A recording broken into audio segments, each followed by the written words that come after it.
오늘 소개해드릴 책은 지난번 소개했던 그리고 모든 것이 변했다의 아니타 무르자니의 두 번째 책입니다. 진짜 삶을 방해하는 10가지 거짓 신념에서 깨어나기. 본제는 나로 살아가는 기쁨입니다. 먼저 서문 소개해드리겠습니다. 어느 날 갑자기 지금 살고 있는 이 물질 세상이 바로 천국임을 깨닫는다면 어떨까? 정신 나간 소리처럼 들리리라는 것을 잘 안다. 이 지옥 같은 삶이 천국이라고 하고 반문하는 사람도 있을 것이다. 이해한다. 어린 시절 같은 반 아이들로부터 따돌림을 받았을 때 피부색이나 출신 배경 같은 내가 어쩔 수 없는 것들로 조롱당하고 차별받았을 때 나에게도 이 세상이 지옥 같았다. 그리고 고통스러운 암투병을 하느라 늘 두려움에 시달렸던 그 몇 년 동안에도 인생은 분명 지옥이었다. 하지만 내 말을 조금만 더 들어보기 바란다. 그 오랜 시간 내 인생이 그렇게 지옥 같았던 것은 사실은 나 자신이 얼마나 강력한 존재인지, 내가 얼마나 대단한 일을 할 수 있는지 몰랐기 때문 아니었을까? 아무도 나에게 인생이 어떠해야 한다고 가르쳐주지 않았고 인생 사용 설명서를 갖고 태어난 것도 아니었으니 말이다. 나에게 삶은 정말 투쟁의 연속이었고 어른이 되어서도 속으로는 매사가 두려웠다. 늘 안 좋은 일이 일어나는 것이 인생이고 나는 그런 인생의 희생자라고 믿었으므로 창조적인 삶이 아니라 늘 그때그때 상황에 대처하기 바빴다. 누가 어린 나이에 지속적인 따돌림과 차별을 받고 싶겠는가?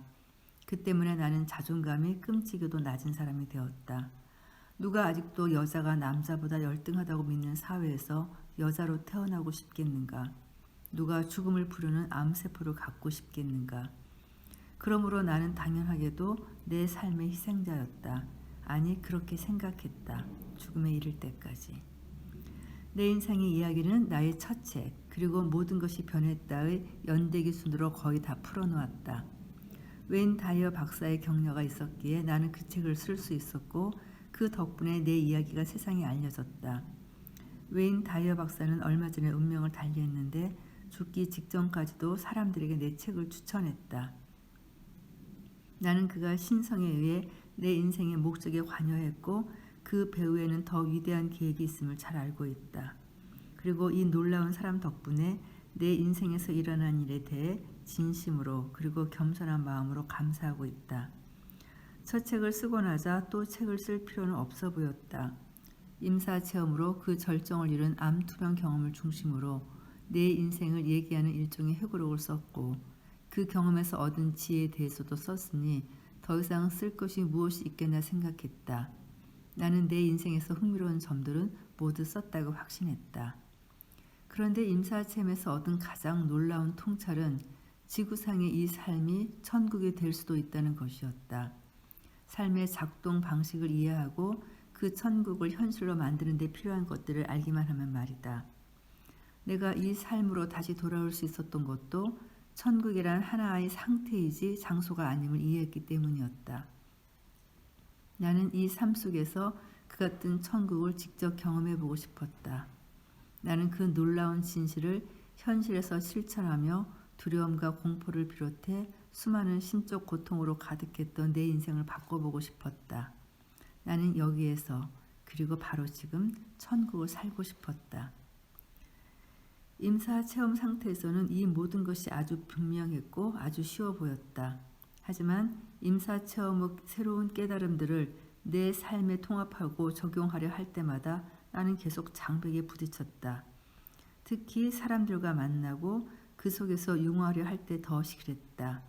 현실에 대한 나의 시각이 극적으로 바뀌었는데 바뀐 시각이 대부분의 사람들이 생각하는 정상적인 세계관과는 당최 어울리지 못했다. 다시 한번 이 사회의 귀속감을 느껴보고 싶었던 건지 어느 날 돌아보니 나는 나와 맞지 않은 사람들과 어떻게든 잘해보려고 애를 쓰고 있었다. 그때 멈추지 않았다면 나는 또다시 진정한 나 자신을 억누르기 시작했을 것이고 타인의 인정을 받기 위해 저쪽 세상에서 배운 것들을 상당 부분 타협하기 시작했을 것이다. 그런 타협을 하게 될 때면 나는 다시금 예전처럼 무기력해지곤 했다. 아무것도 두려워하지 않고 내 인생의 창조자가 되던 때의 그 놀라운 느낌들이 희미해지고 옛날의 사고방식과 행동거지가 스멀스멀 기어나오면서 내 시야를 흐렸다. 내 가슴이 하는 말을 듣기보다 나를 비판하는 자들의 말을 듣고 그들의 노래에 맞춰 춤을 추다 보니 옳은 일을 하지 않고 있다는 두려움이, 사람들을 실망시킬지도 모른다는 걱정이 다시 내 마음을 흔들어댔다. 또다시 마음이 불안해졌고 길을 잃은 것 같았고 버려진 것 같았다. 정말이지 사람들과 어울리거나 천국을 창조하거나 둘 중 하나만 끊임없이 선택해야 하는 시간이었다. 이와 동시에 그리고 모든 것이 변했다 덕분에 이명세를 타면서 내 임사체험 증언에 감명받은 사람들로부터 산더미 같은 편지와 이메일이 쏟아졌다. 사람들은 내가 자신들의 이야기를 하고 있는 것 같다고 했고 나는 그 편지들을 읽으며 기쁨과 감사의 눈물을 수도 없이 흘렸다. 그들은 내가 마치 자신들의 가슴과 마음과 영혼을 읽은 것 같다고 했다. 전혀 예상치 못한 압도적인 반응이었다. 내 이야기가 그렇게 많은 사람들에게 그렇게도 깊은 울림을 주리라고는 꿈에도 생각지 못했다. 강연뿐만 아니라 라디오와 텔레비전 프로그램에 출연하는 등 대중 앞에서 말할 축복 같은 기회가 많이 주어졌다. 그리고 그런 일을 한 번씩 할 때마다 사람들은 나에게 더 많은 것을 원했다. 알고 싶은 게 많았고 내 경험을, 나아가 자신들의 경험을 더 깊이 들여다보고 싶어 했다. 그도 그럴 것이 내 이야기를 들은 사람들 중에는 본인이 투병 중이라든지 사랑하는 사람이 투병 중이거나 죽어가고 있는 사람이 많았다. 또는 인간관계 때문에 괴롭거나 돈 문제로 힘든 사람도 많았다. 그들은 그 모든 삶의 문제들을 극복하고 내가 경험했던 천국을 자신들의 삶에서도 바로 지금 느껴보고 싶어 했다. 내 책에 대한 대중의 반응이 아주 긍정적이었다는 사실과는 별개로 나에게 쏟아지는 모든 시선들 덕분에 나는 내 인생 여정에서 더 깊고 새로운 수준의 의식들을 경험하게 되었다. 따라서 사람들을 만나지 않아도 될 때면 혼자만의 시간을 보내는 일이 점점 더 중요한 일이 되었다. 혼자가 될 때마다 나는 고요한 마음 상태로 들어갔고 임사 체험 당시에 경험했던 상태, 즉 우리가 모두 하나로 연결되어 있다고 느낀 그 순수 의식의 상태로 들어갔다. 그 상태에서 나는 나의 죽음으로 가족이 느꼈던 고통과 슬픔을 마치 내 감정처럼 느낄 수 있었다. 그런데 이제 나는 내 가족의 고통만 느끼는 게 아니었다. 나는 사람들이 나에게 보내준 이야기들을 들으며 온 세상의 고통을 온 마음으로 느끼고 있었다. 사람들은 그들의 마을과 교회, 아슈람, 집으로 나를 초대해 이야기를 나누고 싶어 했다. 나는 그들 모두를 한 명도 빠짐없이 돕고 싶었고 그렇게 하지 못하면 몹시 괴로웠다. 최대한 많은 사람들과 이야기를 나누고 답장을 썼지만 늘 부족한 것 같았다. 내가 일일이 응대할 수 없을 정도였다. 나는 사람들의 고통과 그들을 돕지 못하는 것에 대한 나만의 고통을 동시에 느끼며 힘들어했다. 때로는 감당할 수 없을 정도였다. 그러다 내 삶의 기쁨조차 조금씩 사라져갔고 나는 그런 식으로는 계속할 수 없다고 생각했다. 나는 삶의 기쁨을 불러일으키는 법을 사람들에게 보여주려고 책을 썼는데 정작 나는 대부분의 시간을 다른 사람들의 고통만 느끼며 살고 있었다. 그런 내가 어떻게 이 세상에 기쁨을 가져다 줄 수 있겠는가. 그러던 어느 날 내가 즐겨 찾곤 하던 집 근처 해변으로 향했다. 그리고 모래사장에 앉아 먼 바다를 바라보았다. 당시 나는 홍콩 본토에서 떨어져 있는 한 섬에 살고 있었다. 태양이 숨어버린 흐린 날이었다.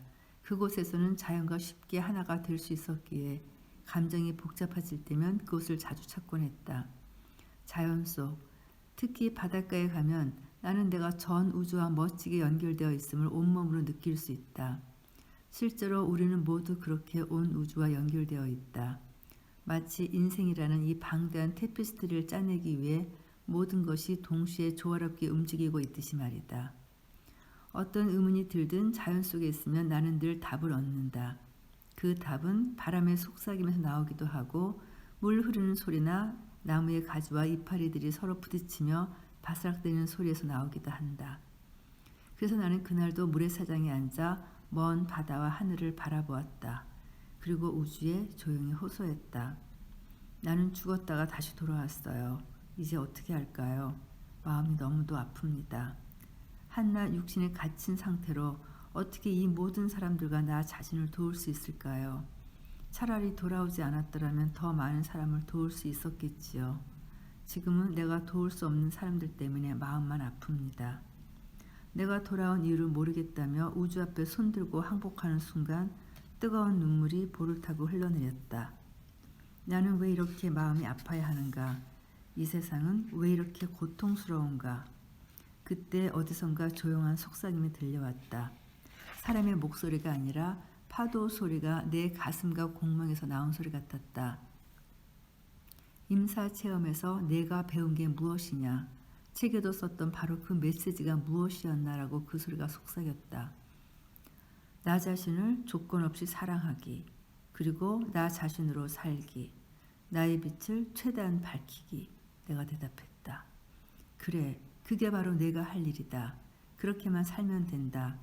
너 자신을 조건 없이 사랑해라. 그리고 너 자신으로 살아라. 하지만 이 세상은 그런 식의 생각과 감정을 지지하지 않아요. 이 세상은 천국보다는 지옥식에 훨씬 더 가까운 것 같아요. 나는 해변 끝 먼 곳에서 파도가 바위에 부딪히는 모습을 보면서 그 보이지 않는 목소리에게 따졌다. 주변 사람들 모두 매일 너무도 많은 문제에 허덕이면서 살아요. 나 자신을 사랑하는 것으로 어떻게 그들을 도울 수 있는지 모르겠어요. 너 자신을 사랑하고 너의 진정한 가치를 알면 내가 하지 못할 일도 치유하지 못할 것도 없다. 너는 모든 의학적 소견들이 무색하게도 말기암을 치유하면서 너 스스로 그 사실을 배웠다. 너 자신의 가치를 알아차리자 암이 치유되었다. 절대적으로 맞는 소리였다. 림프종 선고를 받을 때까지 나는 두려움 가득한 삶을 살았지만 결국 나 자신을 사랑하는 법을 배움으로써 살아났다. 아주 간단하게 들리는데 이 간단한 깨달음을 지금도 고통받고 있는 다른 사람들에게 이해시키는 것이 왜 이렇게 어려운 걸까? 그리고 난 이 깨달음을 왜 그렇게 자꾸 잊어버리는 걸까? 자신의 진정한 힘을 믿지 않거나 그 힘을 한 번도 느껴보지 못한 사람들로 둘러싸여 있으면 너 자신의 진정한 힘도 쉽게 잊어버리게 된다. 그리고 대부분의 사람들은 그 힘을 믿지 않고 또 느끼지도 못하고 살지. 그 목소리는 마치 나의 생각을 잊고 말하는 것 같았다. 다른 사람들의 감정과 그들이 원하는 것에 초점을 맞추다 보면 너는 또 두려움의 세상에서 길을 잃게 될 거야. 그렇게는 되고 싶지 않겠지? 너 자신을 사랑하고 인정해줘. 그리고 그 같은 자기 사랑과 자존감으로 살아 움직이는 사랑 그 자체가 되는 것만이 내가 해야 할 일임을 잊지 마. 그것이야말로 너 자신과 주변 사람들에게 하는 진정한 봉사야. 내가 얼마나 사랑받는 존재이고 얼마나 귀중한 존재일지 깨달았을 때 암이 치유되었지. 바로 그 깨달음이 너를 도와 이 땅에서 천국 같은 삶을 창조하게 할 거야. 세상의 문제 속에서 헤맬 때 넌 아무도 도울 수 없어. 그러니까 길을 잃거나 의기소침할 때는 단지 이렇게 자문해봐. 도대체 언제부터 나 자신을 사랑하지 않게 된 거지?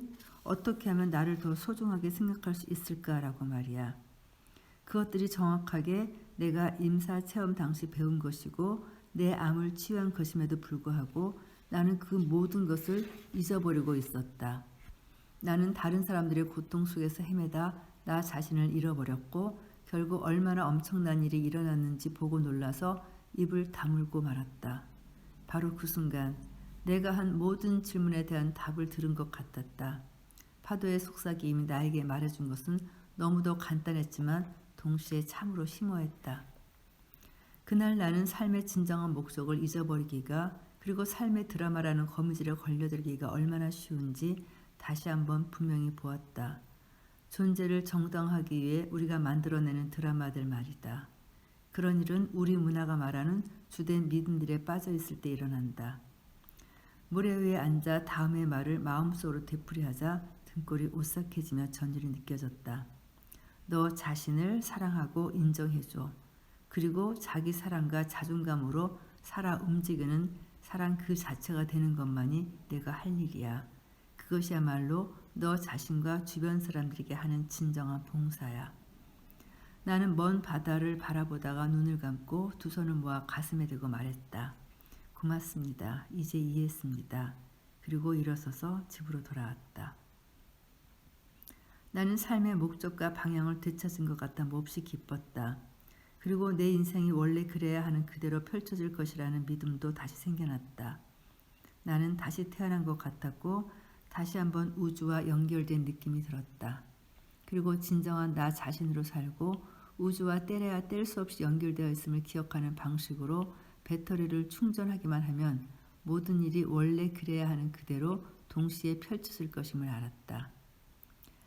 나는 전 세계 수많은 사람들이 고통스러워하는 것을 느끼고 또 그들에게 삶의 기쁨을 되찾아주고 싶은 강력한 열망도 갖고 있었기에 이 책을 써야 할 것 같은 기분이 갈수록 더 들었다. 이 책은 그동안 우리가 알게 모르게 받아들여온 주된 신념들이 어떻게 잘못되었는지 낱낱이 보여줄 것이다. 이 신념들은 우리 문화 속에서 많은 사람들이 받아들이고 있는 것이지만 이 믿음들을 받아들일 때 우리는 삶을 만끽할 수 없다. 내가 그날 해변에 앉아서 우주와 대화를 나눈 뒤 그 간단한 진실들을 기억하고 자유를 되찾은 것처럼 당신도 이 책을 읽은 후 당신 안의 진실들과 공명에 나와 똑같은 자유와 기쁨을 느끼기 바란다. 우리는 자신이 어떤 존재인지에 대한 진실을 알면서 태어난다. 하지만 자라면서 그 진실을 잊어버리고 사회가 말하는 틀에 자신을 맞추며 그 규칙에 스스로를 길들이며 순응하려 한다. 우리는 밖에서 안내를 구하려고 배웠고 그래서 다른 사람들의 기대를 받아들이게 되었다. 그리고 그 기대에 부응하지 못할 때면 자신이 부적합하다거나 결함이 있다고 생각했다. 이 말은 우리 인생이라는 항해에서 기초가 된다고 배워온 믿음들, 우리가 개인적으로 가치 있다고 생각하는 것에 기반이 되는 믿음들이 모두 틀렸다는 뜻이다. 그러니 자기개발 워크숍에 아무리 많이 참가하고 자기개발 책을 아무리 많이 읽어도 우리는 여전히 외부에서 답을 찾고 있는 것이다. 이런 일은 이롭기는커녕 오히려 퇴보를 부른다. 이 사회가 말하는 잘못된 신념들을 당당히 깨고 우리의 생각에 영향을 미쳐온 거짓말들을 폭로하지 않는 한 이 파괴적인 패턴은 절대 바뀌지 않을 것이다. 이 책의 각 장에서 우리는 우리가 무심코 진실이라고 받아들였던 흔한 신념들을 하나씩 살펴보고 그런 신념들이 눈에 보이지 않지만 얼마나 만연해 있는지도 살펴볼 것이다. 더불어 내 인생에서 그런 신념들이 민낯을 드러낸 이야기를 여러분과 나눌 것이고 내가 나만의 경험으로부터 어떻게 그것들이 잘못되었는지 알게 되었고 거기서 발견한 진실은 무엇인지도 설명할 것이다. 각 장 끝에는 바로 지금 천국의 살기 코너를 붙였다. 여기서 나는 각 장에서 탐구한 거짓 신념들의 이면에 있는 진실을 밝히고 이 거짓 신념에서 벗어나 진실에 따른 삶을 살아가는 데 필요한 방법들도 요약해서 언급할 것이다. 지난 몇 년이 편안하기만 했다면 나는 아마도 이 책을 쓸 생각을 하지 못했을 것이다. 그러므로 나는 나에게 가슴과 영혼을 열어주고 자신의 삶에 대해 들려준 모든 독자들께 감사한다. 나와 어떤 식으로든 선이 닿았던 그들 각각이 그리고 모두가 나로 하여금 이 책을 쓰게 했다. 우리는 모두 연결되어 있고 나는 당신이 느끼는 것을 느낀다. 이 책은 당신에게 내미는 나의 선물이다. 내 가슴에서 당신의 가슴으로 전달되는 선물이다. 워낙 서문이 전체 책의 내용을 다 요약한 것처럼 훌륭해서 이 서문을 한 줄도 빠짐없이 그냥 그대로 다 전달해 드렸네요. 이 책은 부제에서 말했듯이 진짜 삶을 방해하는 10가지 거짓 신념을 모두 10챕터로 나눠서 소개하고 있습니다. 첫 번째 신념, 행한 대로 받는다. 두 번째, 자기를 사랑하는 것은 이기적이다. 세 번째, 진정으로 사랑한다면 다 주어라. 네 번째, 내 안에 무언가가 잘못되었으니 고쳐야 한다. 다섯 번째, 의료 체계가 내 건강을 책임진다. 여섯 번째, 그건 단지 우연일 뿐이다. 일곱 번째, 죽으면 죄가를 받는다. 여덟 번째, 영적인 사람은 애고가 없다. 아홉 번째, 여자는 남자에 비해 열등하다. 열 번째, 늘 긍정적으로 생각해야 한다. 이 10가지 신념에 모두 다 동의가 되나요? 아니면 일부는 동의가 되고 일부는 안 되나요? 그러나 아니타 무르자니가 말하는 것은 이 10가지 신념이 모두 우리가 진짜 삶을 살아가는 데 방해되는 거라는 거죠. 그러면 첫 번째 신념, 행한 대로 받는다부터 깨트려 볼까요? 행한 대로 받는다라는 말이 거짓이라면 무엇이 진실일까? 이 말은 우리가 사랑을 받으려면 사랑받을 만한 행동을 해야 된다는 그런 뜻이죠. 그러나 아무리 부족해 보이는 사람이라도 우리는 누구나 그 존재 자체만으로 조건 없는 사랑을 받을 자격이 있다는 것을 누누이 얘기했습니다. 사랑은 구할 필요가 없습니다. 왜냐하면 사랑은 우리가 타고난 권한이고 우리가 사랑 그 자체이기 때문이죠. 당신이 무엇을 가질 자격이 있을까를 생각하지 마십시오. 당신 자체가 순수한 사랑이고 순수의식입니다. 두 번째 신념, 자기를 사랑하는 것은 이기적이다. 우리는 이기적이라는 말보다는 이타적인 말에 더 가치를 높게 두곤 하죠. 물론 이타적이다는 것은 또 굉장히 훌륭한 것입니다. 그러나 자기 자신을 사랑하지 않는 사람이 어떻게 다른 사람에게 사랑을 나눠줄 수 있겠습니까? 내가 이 세상에서 가졌던 믿음과 중요시한 가치를 저쪽 세상에서 한꺼풀씩 벗겨낸 후 진정한 나 자신과 대면했을 때 나는 내 모든 행동의 배후에는 근본적으로 두 가지 원동력이 있었음을 깨달았습니다. 바로 사랑과 두려움이었죠. 내가 한 모든 행동의 배후에는 이 두 힘 중 하나가 있었습니다. 그리고 나는 내가 사랑보다는 두려움에 떠밀려 대부분의 인생을 소비했음을 분명히 보았습니다. 그리고 갑자기 놀랍도록 명확히 이해가 됐습니다. 내 인생을 바꾸기 위해서는 그 순간부터 무조건 두려움이 아닌 사랑으로 말하고 행동해야 한다고 말이죠. 끊임없이 자신을 칭찬하고 멋지다고 말해주는 것이 자기 사랑의 전부는 아닙니다. 진정한 당신, 남 모르는 약점도 갖고 있고 비판받으면 무너지기도 하고 실패도 하고 실망스럽기도 한 인간적인 당신, 그 당신 전부를 사랑하는 것이 진정으로 당신을 사랑하는 것입니다. 진정한 자기 사랑은 모두가 등을 돌릴 때도 자신을 사랑하는 것이죠. 세 번째 신념, 진정으로 사랑한다면 다 주어라. 인터넷 방송 중에 한 청취자가 이렇게 물었습니다. 선생님 책을 보면 저쪽 세상에 계셨을 때 무엇보다도 우리가 모두 조건 없이 사랑받는 존재임을 분명히 이해했다고 하셨어요. 그리고 그 진실을 깨닫자 암이 다 나았다고 하셨고요. 그런데 우리가 모두 조건 없이 사랑받고 있다는 것이 정확하게 무슨 뜻인가요? 기꺼이 말씀드리겠습니다. 나는 내 마음과 온 감각을 저쪽 세상에서 경험했던 자각의 상태로 되돌리면서 말했다. 사실 나는 그 상태를 떠올릴 때마다 그 상태를 다시 체험하곤 한다. 그것은 회상과는 전혀 다른 것이다. 그보다는 내 온 감각들과 함께 하나의 상태로 들어가 나를 절대적으로 인정해주는 그 순수하고도 무조건적인 사랑을 다시 한번 온몸으로 느끼는 것이다. 그 믿기 힘든 상태에 대해 말할 때마다 저는 아주 감정적이 됩니다. 그 상태를 생각하는 것만으로도 저는 지금 소름이 돋아요. 그것은 이전에 경험했던 어떤 것과도 다른 아주 놀라운 경험이었습니다. 그 상태에 있을 때 저는 사랑받기 위해서 애쓸 필요가 하나도 없다는 걸 알게 되었어요.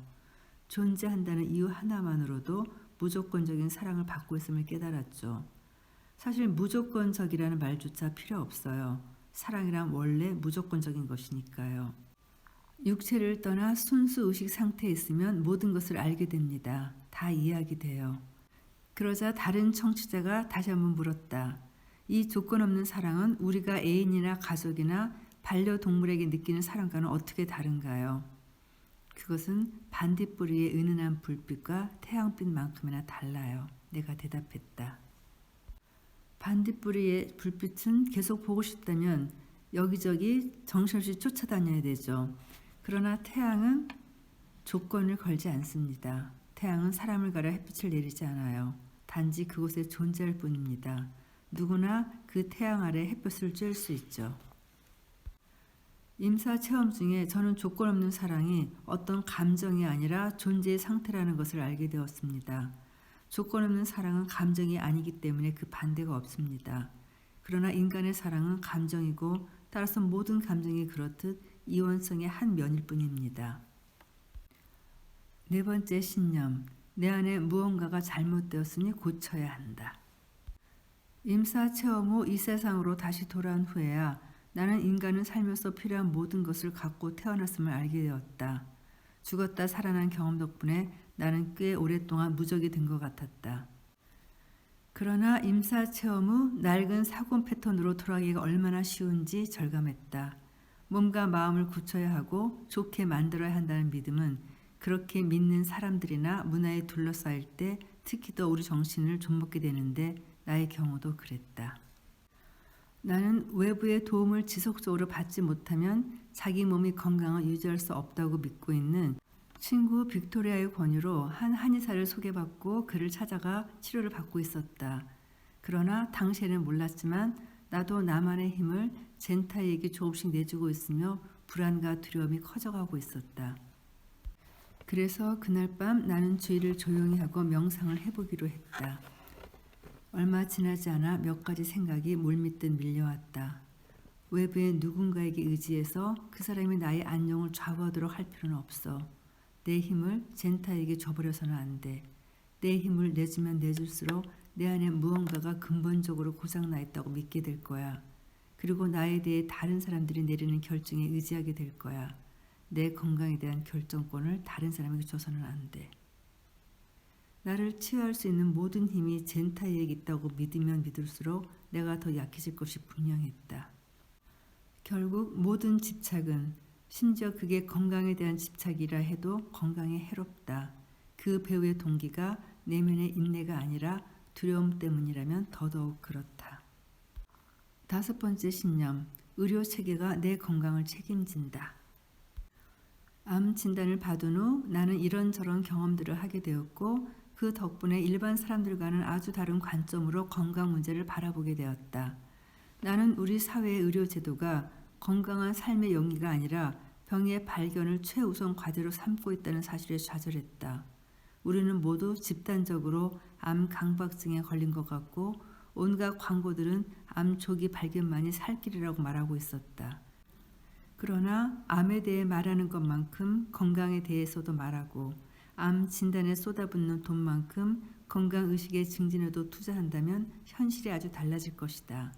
이것이 바로 내가 암에 집중하는 대신 건강, 사랑, 기쁨에 대해 말하기를 즐기는 이유이다. 나는 사람들이 건강하기 위해서 필요한 것들에 대해 건강한 삶이란 어떤 삶이며 어떤 느낌인지에 대해 더 많이 말하기를 바란다. 이것은 암 때문에 고통받고 있는 사람들에게도 도움이 된다. 질병은 우리 몸이 우리와 소통하는 하나의 방식이다. 우리 몸은 질병을 통해 우리에게 더 나은 방식이 있음을 보여주려고 한다. 그리고 우리는 모두 어느 시점이 되면 무엇으로든 죽을 것이다. 하지만 죽음 또한 물리쳐야 할 적이 아니다. 6번째 신념, 그건 단지 우연일 뿐이다.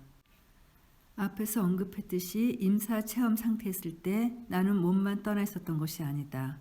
나는 나의 성별, 인종, 문화, 종교, 믿음, 애국까지 떠나 있었다. 이 세상의 모든 요소들을 떠났다고 해서 나 자신이 사라지거나 줄어든 것은 아니었다.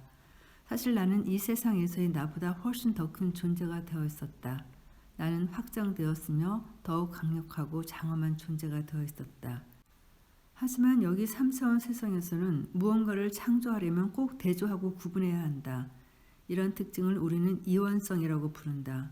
이 세상에서는 대조가 없이는 인식도 할 수 없다. 하지만 늘 그렇게 구분하다 보니 서로를 적으로 보게 되기도 한다. 하지만 임사체험 상태에서 나는 우리가 서로 반대된다고 인식하는 성질들이 실은 전혀 반대되지 않는다는 걸 알게 되었다. 그것들은 서로 협력하며 움직인다. 우리가 그중 하나를 제거하면 다른 하나도 사라진다. 한쪽을 모른 채 나머지 한쪽만 알 수는 없다. 임사체험 상태에서는 전체가 한꺼번에 명확히 드러났고 모든 것이 동시에 인식되었으므로 무언가를 구분하고 분석할 필요가 없었다. 이 말은 내가 동전의 양면을 동시에 그리고 계속해서 볼 수 있었다는 말이자 그 양면이 실제로는 같은 것임을 이해하게 되었다는 말이다. 이렇게 우리가 모두 서로 연결되어 있음을 잘 알고 있는 나에게 돌아온 세상에서의 뉴스는 너무나 큰 충격으로 다가올 수밖에 없었다. 무한한 세상의 트인 눈으로 보면 가해자 한 명만이 아니라 범죄에 배어있는 인물과 사건의 복잡한 관계도가 전부 보인다. 사악한 짓을 하는 특정 사람 혹은 집단을 잡아서 가둬놓으면 더 나은 세상이 올 거라고 생각하는 사람이 많은 것 같다. 그러나 나는 임사체험을 하는 동안 우리 모두가 서로 연결되어 있음이 너무도 확실히 느껴지는 확장된 상태에 있었기 때문에 그 전에 살인자 혹은 아동 학대자라고 생각해 극도로 혐오하고 경멸했던 사람들에게조차 완전한 이해와 연민 외에는 어떤 다른 감정도 느낄 수 없었다. 사실 나는 그들이 애초 그런 선택을 할 수밖에 없게 만든 고통에 공감했고 가해자와 희생자 모두에게 전적으로 조건 없는 사랑을 느꼈다. 임사 체험으로 나는 사람들이 서로를 해치는 이유가 무지해서거나 너무 큰 고통 속에 있어서거나 그것도 아니면 자신의 진정한 본질과 너무 멀어져 아무런 감정도 느끼지 못하는 상태가 되어버려서 그런 것이라는 걸 이해했다. 그리고 지난 몇 년 동안 내 인생에서 동시성을 보여주는 일들이 아주 많았기 때문에 나는 우리가 모두 실제로 연결되어 있음을 거듭 확인할 수 있었다. 동시성을 보여주는 반가운 일이 펼쳐질 때 나는 어쩌다 생긴 우연처럼 보이는 일이 실은 우주가 나를 위해 만들어 놓은 더 큰 계획 때문이라고 생각한다. 7번째 신념, 죽으면 죄가를 받는다. 임사 체험 전에는 나도 죽음을 극단적으로 무서워했다. 암에 걸린 것도 다 내 나쁜 업보 때문이라고 믿었고 죽은 다음에도 그동안 알게 모르게 지은 죄에 대한 벌을 받게 될 것 같았다. 그래서 죽은 뒤 좋은 업보를 받기 위해 한 일들도 많았다. 하지만 그런 행동들은 아무리 좋아 보인다 해도 사랑이나 공감, 연민에서 나온 행동이 아니라 나쁜 업보를 받을 것에 대한 두려움에서 나온 행동이었다. 다 소용없는 거였죠? 임사 체험 동안 나는 내 물질적 자아가 마음속에 일생 동안 쌓아왔던 가치와 믿음의 층들을 모두 벗겨낸 상태에 있었다. 그리고 나는 내 물질적 삶의 정체성을 이루던 모든 것이 내 본래의 무한한 자아와는 아무 상관도 없음에 놀라고 말았다. 그 모든 것을 벗겨낸 다음 남는 것은 무엇일까? 그 모든 것을 다 벗겨내도 나의 자아는 작아지지 않았다. 아니 훨씬 더 큰 무엇이 되어 있었다. 나는 순수한 본질이었고 순수한 의식이었고 순수한 사랑이었다. 그리고 신 자체였다.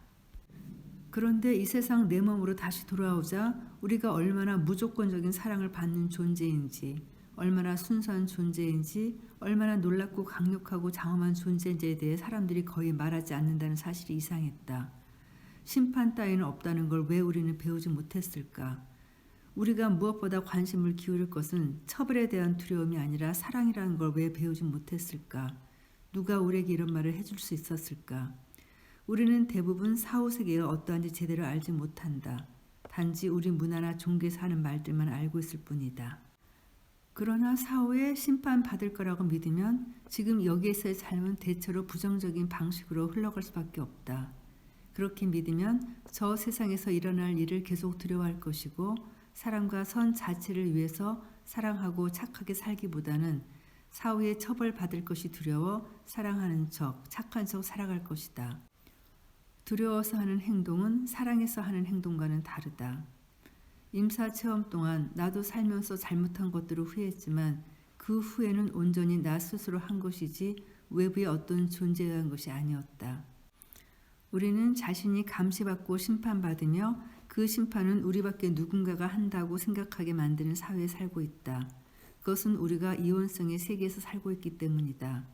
하지만 비이원성의 세계에서는 오직 순수한 의식, 순수하고 조건 없는 사랑, 그리고 완전한 수용만이 존재한다. 우리 바깥에는 아무것도 없다. 그곳에서는 모든 것이 연결되어 있고 모든 것이 분명해진다. 그리고 피해자와 가해자 둘 다 같은 의식의 부분임을 깨닫게 된다. 그리고 나는 우리가 삶뿐만 아니라 죽음조차도 두려움이 아닌 사랑으로 다가가게 되기를 간절하게 바란다. 8번째 신념, 영적인 사람은 애고가 없다. 영적 가르침들을 보면 대부분 애고가 우리의 영적 성장에 방해가 된다고 하고 그래서 애고를 극복하거나 초월해야 한다고 말하잖아요. 애고를 받아들이라고 하는 사람은 선생님이 처음인데요. 좀 더 설명해 주시겠어요? 나는 영국의 한 아름다운 시골 지역에서 수련 캠프를 이끌고 있었고 캠프 참석자 중 한 명이 이런 질문을 한 것이다. 저는 임사 체험 당시 이 몸속에 있는 제 자아의 모든 부분, 즉 저의 감정, 정신, 애고까지 이 모든 부분이 이 세상에서 생존하고 번영하는데 꼭 필요한 것이라는 걸 알게 되었어요. 에고가 있기 때문에 우리는 자신의 정체성을 갖고 개체성을 느낄 수 있어요. 에고가 있기에 우리는 각자 자신이 누구인 줄 알 수 있고 자신만의 독특함을 표현할 수 있죠. 에고가 불필요하다면 애초에 에고를 갖고 태어나지도 않았을 거예요. 우리가 모두 하나이고 연결되어 있다 해도 이 물질 세상에서는 너와 나를 구분해주는 에고 없이는 절대 제대로 살아갈 수 없습니다. 우리는 에고가 있어야 이런저런 구분들을 할 수 있어요. 그건 마치 초록색과 파란색, 바닐라와 초콜릿을 구분하게 되는 것과 같아요. 사실 그렇게 구분하는 능력이 없다면, 다시 말해 비교하고 대조하는 능력이 없다면 우리는 이 세상에서 아무것도 할 수 없습니다. 하지만 에고와 자신을 지나치게 동일시하면 과장된 자아 이미지를 갖게 되지 않을까요? 다른 참석자가 물었다. 나는 씩 웃었다. 너무도 많은 사람이 바로 그렇게 생각하기 때문에 더 이상 꼼짝도 할 수 없게 되는 것이다. 임사 체험전까지는 나도 그렇게 생각했었다.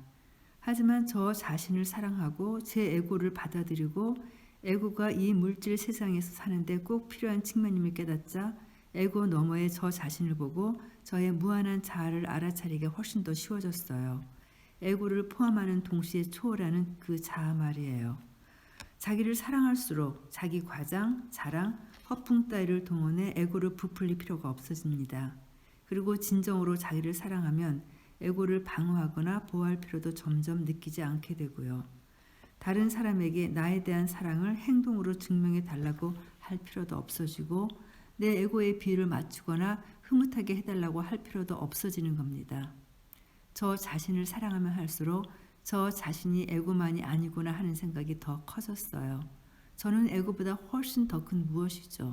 그리고 저는 에고와 함께 존재하기도 하고 에고 없이 존재하기도 해요.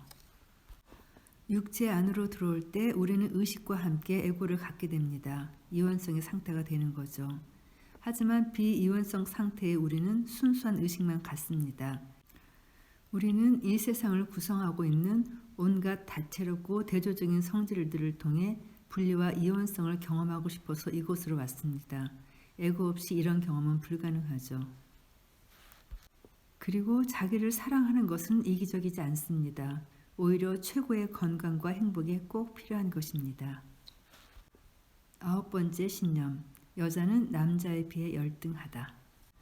캘리포니아에서 막 강연을 끝내고 독자들을 위해 책에 사인을 해주고 있었다.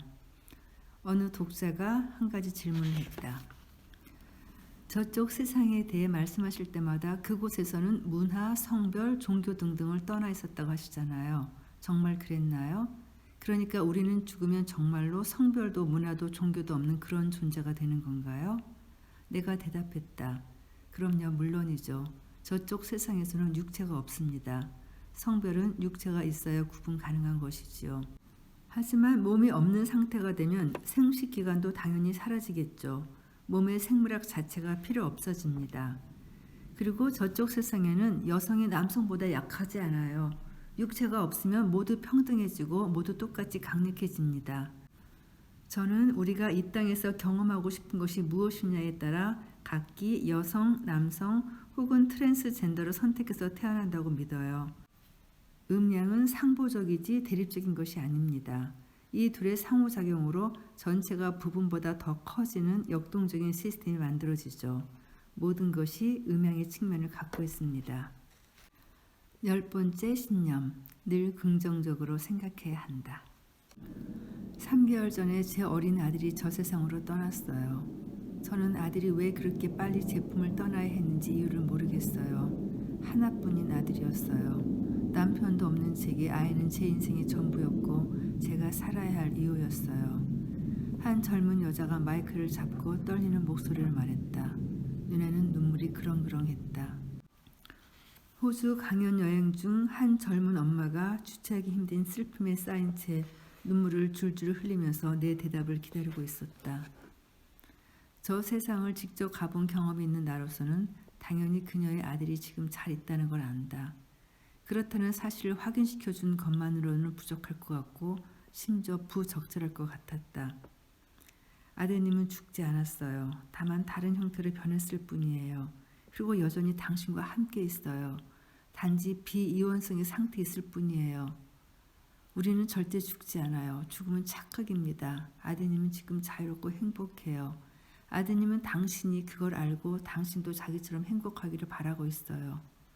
그러나 그 여인의 뺨으로 쉼없이 흐르는 눈물을 보고 있자니 어떤 말도 모두 공허하고 진박에 느껴졌다. 내가 할 수 있는 일이라고는 그녀를 꼭 안아주고 실컷 울게 하는 것뿐이었다. 그날 밤 머릿속에서 그날 있었던 일이 거듭 재생되었고 나는 밤새 뒤척이며 잠을 이루지 못했다. 나는 흔들렸고 자문하기 시작했다. 사람들에게 메시지를 전달하는 일을 그만둔다면 나에게는 무엇이 남을까? 사람들을 실망시키는 나는 누구인가?